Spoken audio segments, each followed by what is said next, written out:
The invitation arrived like a gilded slap in the face.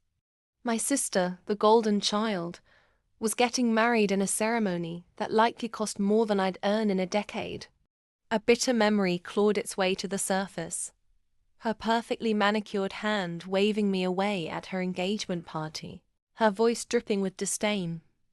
Kick this beggar out. Beggar. The word had festered.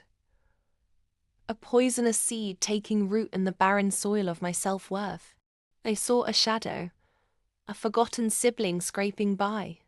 They didn't see the fire that ignited within me that day. The burning promise I made to myself. Sleepless nights blurred into focused days. My small online business, once a desperate attempt to make ends meet, began to blossom. I devoured books on finance, marketing, and leadership. Months bled into a year. Then, too, the whispers of my growing success finally reached their gilded cage. I heard through mutual acquaintances, a hushed awe, a grudging respect. But I wasn't doing this for their approval. This was for the girl who had been dismissed, the one they tried to erase. The day of the wedding dawned, crisp and blindingly white. The dress I wore wasn't flashy, but it spoke of quiet confidence, the kind that comes from knowing your worth, not needing to flaunt it. As I stepped out, I saw her. My sister, resplendent in a frothy white gown, her face a mask of practiced serenity. Until she saw me, her eyes widened, a flicker of something unreadable: shock, recognition, fear. The practiced smile faltered.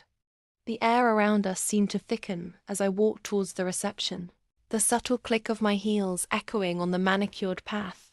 I moved through the crowd like a phantom. A ghost from their past returned in a new, formidable form. I spoke with the groom's influential father, our conversation punctuated by his genuine interest in my ventures. Then our paths finally converged.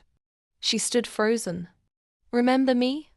My voice was calm, devoid of the bitterness that still sometimes gnawed at me. Her carefully painted lips trembled. What are you doing here?" "Attending a wedding," I replied, my smile cool and distant. "My sister's wedding, as it happens." A flicker of her old arrogance returned. "You weren't invited." "No," I agreed softly. "I wasn't. But then again, beggars don't wait for invitations, do they?" The color drained from her face. The weight of her past cruelty hung heavy in the air between us. I didn't need to scream, didn't need to cause a scene.